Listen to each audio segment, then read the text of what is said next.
Record. Okay, Bezos Hashem.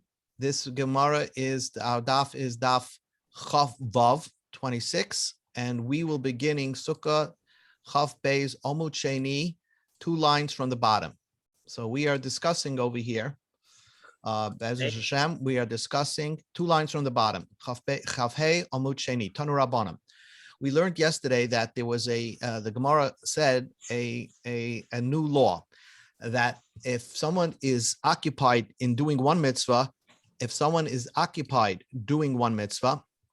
he does not have to interrupt that mitzvah to do another mitzvah, even though the second mitzvah could be greater. Hi, Alan, we just began. 2 lines from the bottom.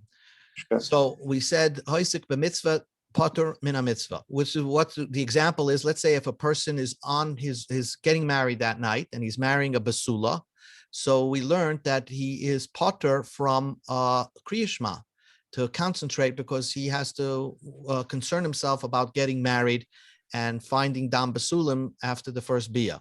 Or if he's on his way, let's say, to Pidyon Shvuyim, so we said if he's on his way to do a tzedakah mission, so if he's traveling, let's say for a day or 2, then he does not have to eat in a sukkah. So we learned that there is 2 sources in the Chumash, that Hoisik b'mitzvah is Potter min mitzvah. Now we're going to learn that there are other opinions says there is no source for that. There is no source. And the fact is that if you are Hoisik b'mitzvah, you can stop one mitzvah and start another mitzvah. But these are these Tanoim. Tanu Rabbanim. Chosan, a chosan, v'hashashbinin and his helpers, v'chol b'nei chuppah and everybody who's involved in the chuppah. Okay, so the chosan and his helpers and everybody who's supposed to make the chosan happy and help him with the meal, petura min atfila. They're all potter from davening. Why? Because they're busy. And when you're busy doing a mitzvah, so we don't require you to focus your mind for davening. Davening needs a total meditative state. So he's not obligated a chosan to daven daven at all. Not only is he not potter from tefillah, min hatfilin, he's not allowed to wear the tefillin. Now, what's the reason for tefillin? Not because of concentration, but the reason is because you're drinking and you're having jokes and you're telling you're in a light mood, and tefillin has to be worn when you're in a serious mindset. So therefore, you don't have to wear tefillin. But they're obligated in the Kriya Shema because we require them to at least settle their mind to read one pasuk. The first pasuk of Kriya Shema requires concentration, and therefore we didn't give them this dispensation that they don't have to read Kriya Shema. They're obligated in Kriya Shema. Again, we wouldn't potter them because they're doing a mitzvah.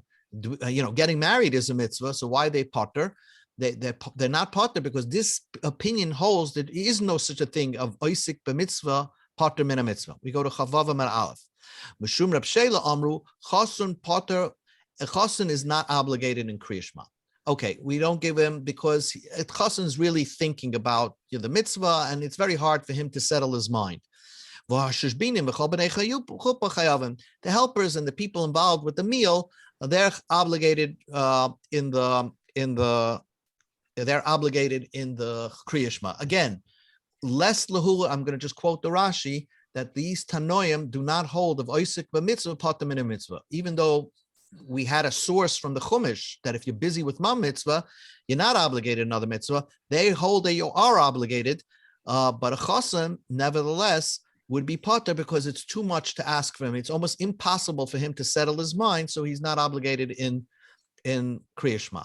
Says the Gemara, Tanya, we learned in the Brisa, Omer Rab Chananya ben Akavya, Rab Chananya said, Koisvei Svarim, somebody who's writing a Sefer Torah, like a Sefer, Tefillin, or he's writing a Tefillin, Mezuzahs, or someone who's writing a mezuzah. Now listen closely because this is amazing. Hey, not only is the Sefer himself, the Sagareim, the people who are involved in reselling it, the wholesalers, they buy it off the Sefer and resell it to a shul, the Sagareim, or the wholesaler's wholesaler. In other words, let's say someone who has a retail store, he's buying it from the wholesaler, and he's selling these things. Anybody who is busy doing the work of heaven, in other words, he's busy enabling others, making it available for others to do a mitzvah. And that's latuye, that includes moichrei techeles, somebody who's involved in selling tzitzis. So all these people, amazingly enough, probably if they're busy during the davening time and during the krishma time, they're petura mikrishma. They're not obligated to do krishma. Uminat tefillah, and from davening, minat tefillin, from putting on tefillin. Umikol mitzvahs hamuras m'Torah, from any mitzvah that's written in the Torah, because this Hananya holds that once you started with one mitzvah, they're busy trying to write a Sefer Torah. He doesn't have to interrupt to read the Krishma. He doesn't have to interrupt for davening or do any mitzvah. He's involved in writing a Sefer Torah. And anybody, even not only the writer himself, but the marketer, the wholesaler, the retailer, they don't even have to do Kriyashma, Tefillim, the Kayim Divri Rabbi Yossi Aglili, because this is what, to maintain what Rabbi Yossi Aglili taught us. Rabbi Yossi Aglili says, someone who is busy with one mitzvah is not obligated to do another mitzvah. So of course, obviously, if you could do both mitzvahs, you should not disregard another mitzvah. But if you're busy with one mitzvah and you cannot be disturbed, because otherwise it will disturb the performance of the mitzvah that you started, then you're not obligated to do another mitzvah. I was mentioning to Meir over here that in the Chafetz Chaim had a son who wrote a biography about his father, his dad. And he said, I was involved with my father in writing the Mishnah Berurah. And our Seder Hayoim was that after davening and dealing with people, my father and I would sit down and learn from 11 o'clock basically till 9 o'clock at night, 11 o'clock in the morning to 9 o'clock at night. But what's fascinating, he said, that my father required us not to daven mincha with the minyan, because he felt that we're involved in a mitzvah. And if we would interrupt to go to a shul, to the yeshiva, to daven mincha, that will interrupt our focus and concentration on writing the book, writing the Mishnah Berurah, and therefore we would take a break and we would daven mincha in our room, and then we go back to writing the Mishnah Berurah. So and it's very interesting. That concept. Someone who's involved in a mitzvah has to put his full concentration in the mitzvah that you started, and not to multitask to try to do as many mitzvahs as you can. That's a fact. I'll never feel uncomfortable davening Yechidas again. Yeah, that's what he did. I mean, I could send it out to you. I have this. He wrote. And the unfortunate thing is, because that is the best biography of the Chafetz Chaim, because you see it from the oldest son knowing his father as a 25-year-old man. So all the biographies that they write about the Chafetz Chaim is only people who knew him age 70 and above. They didn't see him as a young man trying to make a living as an unknown. And so he's writing a lot of things, personal things about his mother's relationship with his father. And then after his mother died and his father had to remarry, a lot of interesting family things. But the unfortunate thing, he died in the middle of writing the biography. So we only have half of the story. It's interesting, not well-known biography. It's printed in the beginning of some Kol Kisvei Chafetz Chaim. Tanu Rabbanan, the rabbis taught, Holchei Derachim. Well, we know, back to Sukkah, that if you're taking a trip on Sukkot, let's say you have to take a business, you're not supposed to, let's say you take a business trip on Chalamoid Sukkot, right? And so you're taking an airplane. You don't say, I'm not going to take an airplane because I'm not going to be able to eat in a Sukkah. So the Brisa says, Holchei Drachim, if you're on the road on Sukkot, Bayoim, during the day, Peturim min Sukkah, you're patur from Sukkah. Bayoim, during the daytime. So if you're traveling by day, the bus is going during day, you're patur by day. V'chayavim balayla, but when you get to a hotel at night, you're chayav to eat in a Sukkah. Holchei Drachim balayla, if you're going at night, Peturim min Sukkah balayla, v'chayavim bayoim. If you're going at night, if you're traveling at night, so then if you get to a hotel during the daytime, you're chayiv in sukkah. I'm again going to point out that Rashi says that this is only talking about somebody who's going to business. You're going for a business trip. Obviously, and this is what the Paiskim point out, if you're going on a trip, a Chalamoid trip, right? So you really should take a sukkah along, or pop-up sukkah, because you're going for leisure. But this is only if somebody's going on a business trip. Then the Brisa says, "Holchi dracham b'yom v'layla." He's on a mission, on a business trip during the day and the night, during Sukkot. Petur min sukkah bein b'yom bein b'layla. You're parted from Sukkah whether during the daytime or the nighttime. That is if you're going on a business trip. So then it depends. Whenever you get to your hotel, you're obligated to the Sukkah. But holchi l'dvar mitzvah, if a person is only going for a mitzvah, let's say his mission is to go somewhere to redeem a captive, right? So let's say he's only traveling during the day, and at night he's in a hotel. He has an easier dispensation. Peturim bein bayom bein bayom. He's not obligated in sukkah, not only during the day when he's traveling, but even at night when he's at his hotel, because his mind is not settled. His mind is thinking about, how am I going to redeem this captive? How am I going to talk to the warden to redeem the prisoner, whatever it is? So inconveniencing him for a sukkah will make him not think about his mission. So he's potter during the day and during the night. That's the difference between a dvar mitzvah or whether someone's on a business trip. If someone's going on a business trip, so when he's traveling, of course he's potter. But when he gets to his hotel at night, even though he's thinking about his business, we require him to settle his mind and don't think about the business. Go do the mitzvah sukkah. But a dvar mitzvah, he has an easier time, so to speak. He's potter not only during the daytime, but even at night. Ki ha. Like I give you the story. The Rav Chizda Rabba Bar Huna ki hava aili b'shabta de regila. During Yontiv, during Chalamoid, they would go to visit their rabbi, Lebei Reish Galusa. They would go to the exilarch, and they would go to hear a shir from the Reish Galusa.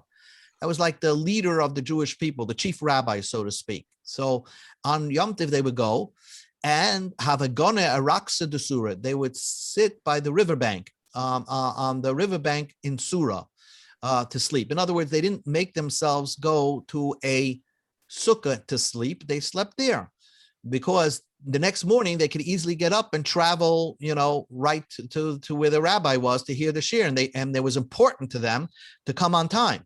So they had a double mitzvah. One mitzvah was to go learn Torah, and the other mitzvah was to show respect to the Reish Galusa. And therefore, why did they say they're potter from sleeping in a sukkah at night? Amri, they said, Anan shlicha mitzvah anan. We're on a mission. Shlucha means we're on a mission of a mitzvah. And therefore, Peturim, we're potter from sleeping in the sukkah, not only in the day, but even at night, because it's going to disturb us on our mission. Tanu Rabbanim, the rabbis taught, Shoimrei Ha'ir, people who watch, city watchmen. Now, the city watchman never had his booth in the city. It was, let's say, a mile out of the city in the darkness. He was like the person, the lookout person to watch the city at night. So bayom during the day, if they're the watchman during the daytime, petur min sukkah, the potter min sukkah bayom during the daytime. And the Gemara is going to explain in a second why. But when they go back to the city at night, then when they get home, they're not watching, they're not on duty, so they have to eat a sukkah in their own home at night.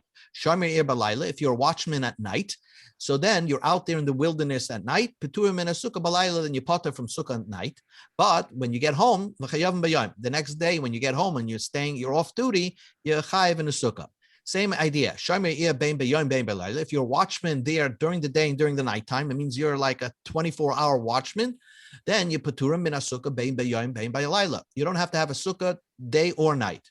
And same idea. Shoymrei ganei supardesim. Guy who's watching the gardens and the orchards, so they don't have to have a sukkah. Peturim and a sukkah bein b'yom bein b'layla. Since they're out there in the fields, and the fields were away from the city life. So therefore, they're out there alone. They're potter from sukkah bein b'yom bein b'layla. So the Gemara asks the obvious question: what do you mean? Somebody just has a booth and a job to be a watchman somewhere out in the wilderness. So why is he not obligated in sukkah? Let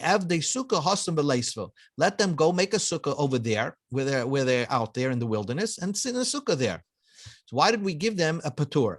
So we have two turutzim. Abaya says, Teishu ke'ein taduro. Rabbi is big chiddush over here. Abaya says, theoretically, when you build a sukkah, let's say next to your house, technically, the sukkah is supposed to be like you're building an extra room, an extension to your house. It could be any room. It could be your kitchen. It could be most likely a bedroom. It has to be a combination of kitchen, bedroom, dining room. So therefore, you technically could take furniture from your house and put it into the sukkah. But when you have a job way out in the wilderness, right, it's impossible for you to bring your furniture from your home into that extension of your house, that sukkah. And therefore, that's why these people whose job is to be out there alone in this lonely places, they're not obligated in sukkah because they can't bring their furniture there. And it says, Teishru, you're supposed to be in a sukkah just like you could live in your house. You could just transfer the furniture from your house into the sukkah. Rava says, Pirtza Kar Laganav. He says that another reason why they're partner. He says that if you put a guy who's watching, let's say, the orchards and the fields, and you make him stay in a sukkah, that you're automatically calling Ganovim to come steal, because they know that the watchman is in a sukkah and he's not, it's sukkah that's closed in from 4 sides or 3 sides. And so he's not watching all around, that they'll come steal from the other side. So since this potentially could cause a financial loss, he's not required to have the sukkah because this is causing a financial loss. So the Gemara says, "My benayu." What would be the difference between the two opinions? The answer is benayu the komante karye de peri. That if the watchman is just watching the field in front of him, like a basket of fruit, so to speak. So if he's just watching in front of him, he could sit in the sukkah because the thing that he's watching is right in front of his vision. So it's not a problem. But if you learn, like Abaya's reason, that a sukkah, that a person who's out there in the wilderness can't bring his furniture into the sukkah, well, no matter what he's watching, he still can't bring his furniture out there. So therefore, according to Abaya, he would not be required to have a sukkah. New Gemara. We learned in the Mishnah that a sick person and the ones that are serving the sick person are not required in a sukkah. Tanu Rabbanan, the rabbis taught. A chayla that's not obligated in sukkah, loy chayla, it's not only a chayla sheyesh by sakana that's in danger. We're not talking about that. We're talking about even a person who has a little headache. He doesn't have to be in the sukkah. Even a chayla that does not have a danger. Even if he has, like, his eyes are giving him trouble, like a headache, or his eyes are giving him trouble. Or if he has a little headache, he could leave the sukkah. And the reason is because just like in your own home, let's say one room, just, you can't be in one room. Either the air conditioning's blowing too hard or somehow the lighting gives you a headache. So sometimes at night, you'll go to another room. So the same thing idea, your sukkah is like an extension to your house. And sometimes even in your own house, you just don't stay in that room. You go into another room. And therefore, you're not obligated in the sukkah. Rab Shimon ben Gamliel says, "Pam achas chashti be'ene bekesari." We saw this, that at one time in Caesarea, I had a problem with my eyes. I had a pain in my eyes. And because I was in the sukkah, I guess because they didn't have sunglasses and the glare, and I don't know exactly what, the hitter Rabbi Yossi Beribi, the great Rabbi Yossi, who was the rabbi in Caesarea, he permitted me, Lishan, not only I can sleep out of the sukkah, but my helper could also sleep outside of the sukkah. I'm potter. Rav Shara, the Rav Acha Bardala, Rav gave a heter, a leniency to Rav Acha of Bardala, lemigna bechilta, to sleep in a canopy bed, which is like sleep in a makeshift tent, basuk in a tuk sukkah, mishum baki, because of baki are like, I think that those are like mosquitoes. So even though by sleeping in a tent in your sukkah, you're not really sleeping in a sukkah, according to most opinions. So he gave him the permission because you're a mitztayer, and a mitztayer is potter from a sukkah. So he gave him permission to sleep in the tent in the sukkah, because he told him to sleep in the sukkah anyway, because according to some opinions, a tent in a sukkah, you could still be yotze the mitzvah sukkah. According to most opinions, not, but he told him sleep in the sukkah in the tent. Rava Sharele Rav Acha Bar Ada. Rava gave a leniency to Rav Acha Bar Ada, lemigna bar mitalalsa, to sleep outside the sukkah. He told him you could sleep outside the sukkah. What was bothering Rav Acha in the sukkah? Why couldn't he sleep in the sukkah? There was a certain smell coming from the floor of the sukkah. Maybe they whitewashed it and with a certain chemical, and therefore it bothered him if he would sleep there in the sukkah because the smell bothered him. He didn't give him permission to eat outside the sukkah because your eating takes a few minutes, but sleeping there a whole night, he wouldn't be able to sleep there. So that was his permission to leave the sukkah. Rava latamed, Amar Rava, mitztaer partim in the sukkah. If you have a little discomfort, you're not obligated to be in the sukkah. Just like you don't obligate to sleep in your bedroom if there's a problem in your bedroom, you go into another room of your house, so you could go leave the sukkah if you're discomfort in the sukkah. Says the Gemara, but didn't we learn that a sick person and his helpers are not obligated in sukkah? So let's make an inference. Only a sick person is not obligated in sukkah. Yes, mitztaer, but if you're in discomfort, you're not potter from a sukkah. You're obligated in sukkah. So isn't that a question against Rava, that who said if you have discomfort, you're not obligated in sukkah? Amre, no, they answered very simply. Choila, a sick person who mishamshim paturim. If choila, a sick person, him and his helpers are part of from sukkah. Anybody who's involved in helping the sick person, he's not obligated in sukkah because it bothers him. The choila needs him, and he's oisik b'mitzvah. Right, the choila is potter from a sukkah, and the mishamshav is like an oisik b'mitzvah helping the choila. Mitzdaer, but if you're discomfort, only who potter? You're only potter from sukkah, mishamshav loy, but your helpers are not obligated in the sukkah. Yes, that's a little bit. Just thinking about over here that, yeah, okay, because I guess you have to say Chashti Rab Shimon ben Gamliel got sick in his eyes, and he got a heter with his servants to go out of the sukkah because getting sick in your eyes is a choila. But if you're just uncomfortable because of a smell or something, only you could leave the sukkah, but your helpers are not allowed to leave the sukkah. Next, we learned that you're allowed to eat a snack outside the sukkah. What is called a snack? Rav Yosef says, 2 or 3 eggs of bread, 2 or 3 egg size of bread. Fruits and vegetables and chicken and shakal and eggs, you can eat as much as you want. We're talking about bread. How much bread you're allowed to eat outside of sukkah? So Rav Yosef said 3 eggs, or 2 or 3 eggs. Amalei Abaya says that's too much. Well, Zimna, many times, people are very satisfied with that. Eating 2 or 3 eggs, that's like 4 slices of bread. That should be a permanent meal. That shouldn't be a snack called a snack. Babaya says, no, what's called a snack? Like the young boys would eat before they enter the shir, and they go into the shir. The shir, the word kala means shir, and they would eat just 1 eggful, 1 little egg worth of bread, and they just felt good. It was like a snack, and then they had the koyach, the strength to listen to the shir. I always thought that in the Mishnah, when you say hachnosas kala, doesn't necessarily mean, elidvom shein lashir, elidvom she'adam oichel periseim b'alamazeh. We say it's gemilas chasadim, hachnosas kala, helping a kala get married. But I think that it could also mean hachnosas kala, people who go to shiurim to learn Torah. That is also a kala, because in the Gemara language, kala refers to someone coming to a shir. Right? You say that in Yukum Porkum, Reish Kala. Anyway, that's just a side point.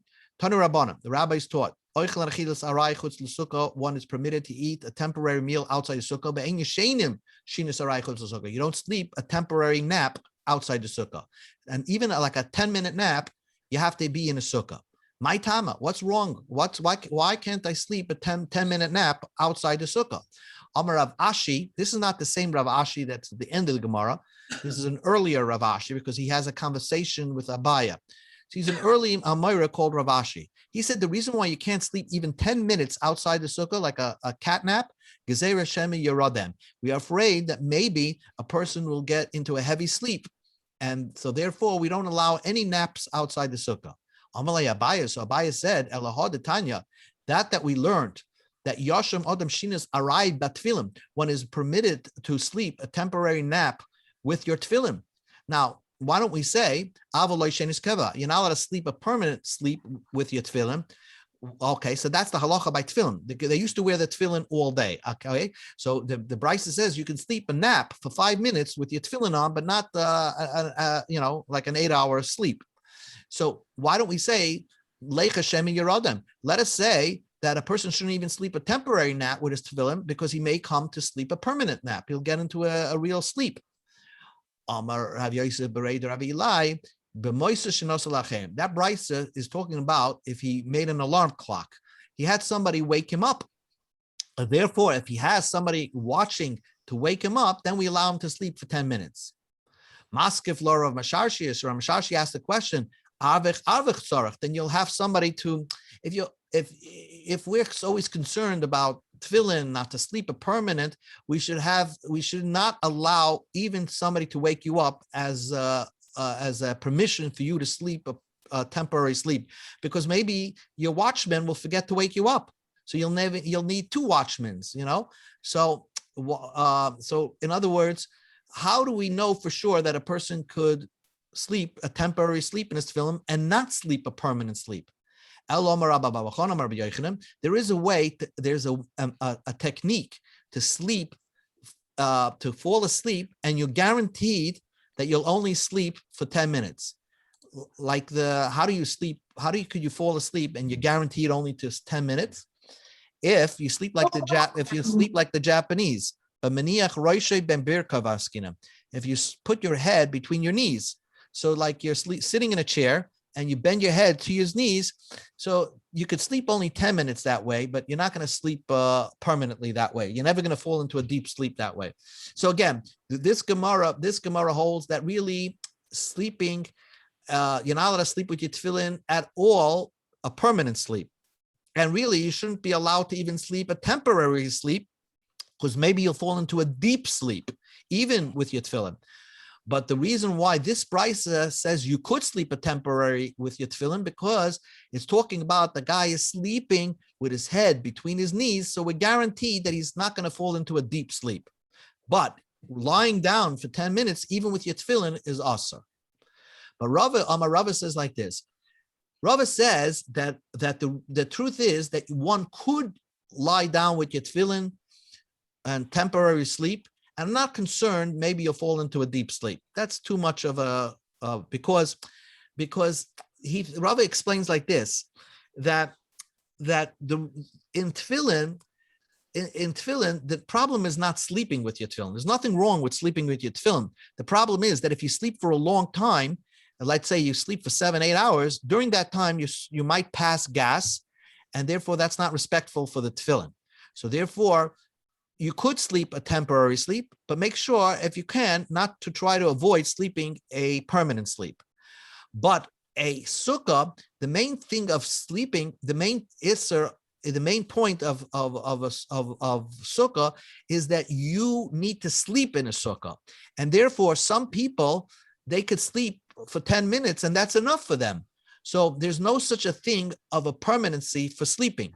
That's what Rava says. Rava Amma ain't keva lashina.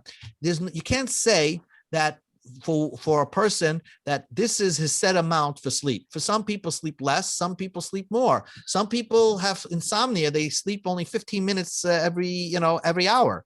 And therefore, it's hard to make a definition. Oh, if you sleep for 15 minutes, you can sleep outside the sukkah. For some people, that's all they need. So therefore, in a sukkah, there's no such a thing of sleeping outside the sukkah. You're not allowed to sleep outside the sukkah.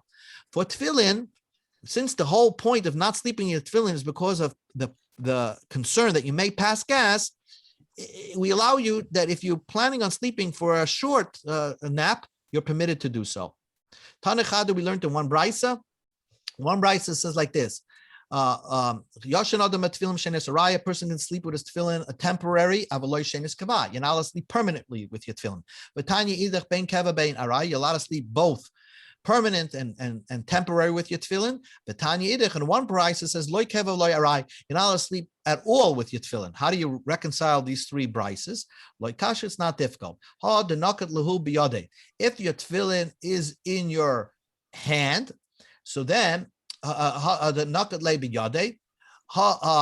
then you're allowed to sleep. You're allowed to sleep a shenis arai and not a shenis keva, right?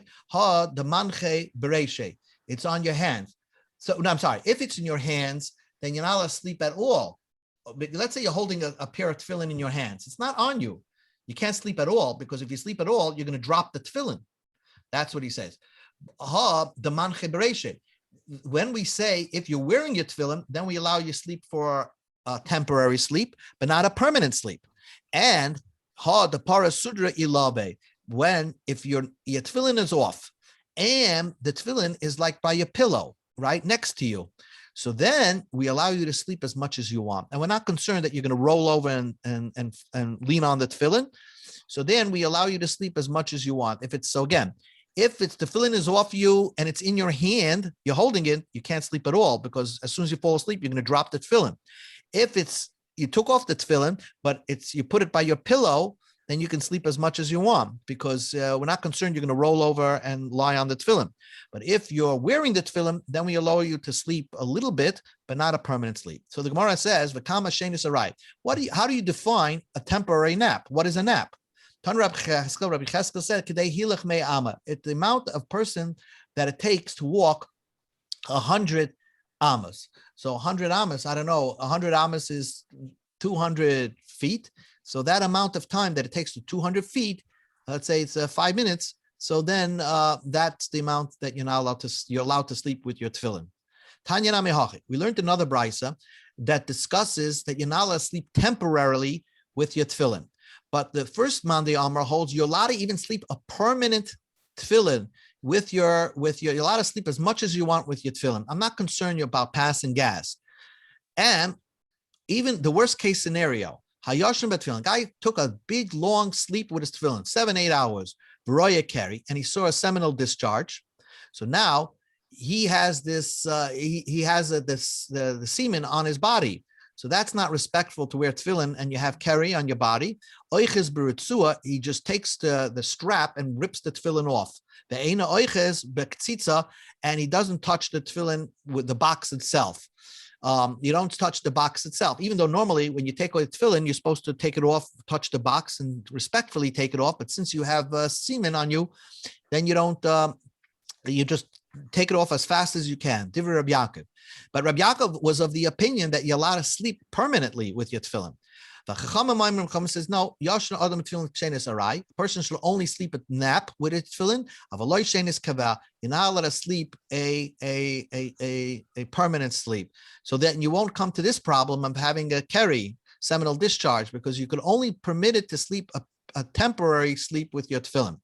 The kama shenis arai. What is called a shenis arai? Kedei hilach mea ama. You're not allowed to go 100 amas. That's called, let's say, again, 5 minutes. You're allowed to sleep with your tefillin. More than that, you have to take the tefillin off. Nu Gemara. Amar Rav. Rav said, Amidas chasidus. We're talking about sleeping. Also, la'adam lishem b'yayim yosim m'shenesus. A person is not allowed to sleep during the daytime, take a nap more than what a horse would sleep. The amount of time that a horse sleeps, that's the amount of time you're allowed to sleep during less. You're not allowed to sleep that amount. The kama shenis, how much does a horse sleep? Shita nishme 60 breaths. It's not clear what that means, but let's say it's 3 hours. So during the daytime, you're not allowed to nap more than 3 hours. Now, why wouldn't you allow to take a nice long nap in the afternoon? So Rashi says, Lishem Bayom, Rashi says, third line, Mipnei Bittul Torah. You're wasting time. It's Bittul Torah. Even though what you see from here is that even though you might be sleeping so you can stay up late at night, but learning Torah during the daytimes has a certain importance, more so than maybe learning at night. So you're not allowed to oversleep during the daytime, more than a 3-hour nap during the daytime. Amar Abaya said, Shninsa Damar Kedarav. My master, Rabbah, the one that raised me, my stepfather, he slept the amount on a typical night, he slept like Rav. And Rav slept the amount of Rebbe. And the Rebbe slept like David HaMelech. How much did David sleep on a typical night? Not during the daytime, on a typical night. Kidususya. David slept not more than a horse. Udususya nishme. And a horse sleeps 16 neshamas. So basically, he slept 2 or 3 hours, David HaMelech, and then that was it for him at night. And there's some people that could do that even today. They sleep very, very, very little. But the Gemara says that's not for everybody. Abaya have a noim. Abaya took a long nap during the daytime. This is noim during the daytime, Rashi says, bayom. He took a nap during the daytime, as long as it takes from someone to go from Pumbedisa to Beit Kuche, which is maybe 2 hours, okay? He took a 2-hour nap during the daytime. Korele, Rabbi Yosef said, Ad Mosei Atzel Tishkav Mosei Taka Mishnesecha. How long are you going to be lazy one going to lie down? When are you going to get up? In other words, Rabbi, it's all this is a midas chasidus. If it's a nice thing, if you can do it. But Abaya felt he needed to take a nap during the daytime. They say that Arizal used to nap during the daytime, 2 or 3 hours. Abaya took also a nap during the daytime. So Rabbi Yosef says the pasuk of you being a little lazy over here, but it's only a midas chasidus. I guess people who are learning the whole day maybe have that opportunity to take a good nap in the afternoon. Boys in yeshiva may do that as well. Tan Rabbanan, hanichnas lishem bayom. Someone goes with his tefillin. He's taking a day. He's going to take a nap during the daytime with his tefillin. Ratza choylitz. If he wants, he could take the tefillin off. Ratza maniach. But if he wants, sleep with the tefillin on. Balayla. But if you're going to sleep at night, choylitz, you take it off. The eina maniach, and don't leave it on, because don't leave it on. Divrei Rabbi Yonasan. And the reason we're going to see why at night, why can't you sleep with your tefillin, is because you're going to have relations with your wife, possibly, and you might forget you're wearing tefillin and have relations with your wife, marital relations. Rabbi Yossi says, Hayalodim, young boys, young men, la'olam choltzim ve'eina manichem.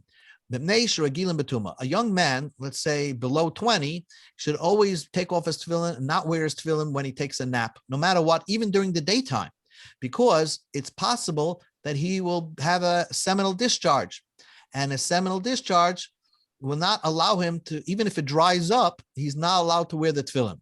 So the Gemara says that's not true. Would Rabbi Yossi hold Balkari Asla Leniach Tefillin? Someone who had a seminal discharge is not allowed to wear the tefillin? That can't be. Just because you're a Balkari doesn't mean that you can't wear the tefillin. If it dried up on you, so you shouldn't have a problem, wearing your tefillin. So what is Rabbi Yossi concerned with? Why did he say young people should take off the tefillin? Amar Abaye explained, Bilodim unishaseim imam. He's talking about young people who just got married. If they take a nap during the daytime, they should take off their tefillin, because Shemi Yavoy Ladei Hergel Dava, because maybe they'll have relations with a young wife even during the daytime, and it's not respectful to wear your tefillin and have marital relations. So a young man who's just married should take his tefillin off if he's going to take a nap during the daytime. Tanura, but a man, a regular person who's married a long time, so then during the daytime he doesn't have to take off his tefillin. But at nighttime, then even an older person, we tell him to take off his tefillin just in case he may forget and have relations with his wife with the tefillin on. So the Gemara says, Tarabanan shachach v'shimish mitasei betefillin. Someone forgot and had relations with his wife with wearing the tefillin. So then he has not only the seminal discharge on his body, but maybe he has a little seminal discharge on his hands, and therefore his hands have a dirtiness to them. So how does he take off his tefillin? You shouldn't take off the tefillin. Don't touch the straps. Not the box. Wash your hands, and then you can remove the tefillin. Because your hands are busy, and therefore we are afraid that you may have a little of the keri on your hand, and to touch the tefillin with that's not respectful. Okay, fascinating Gemara again that we learned. Okay, very good. Wonderful shir. Send me the link for the Chofetz Chaim if you can, please. Oh, it's actually a write-up in the. I'll show you the where it's written it's in Hebrew, where he wrote the biography. Oh, I see. Okay. And then where he writes that we'd write film. I'll show it to you. I'll send it to you. Very good. If you have the chance. Thank you so much, Baruch. Okay. Sehr Gute Nacht. Sehr gesund. Good enough.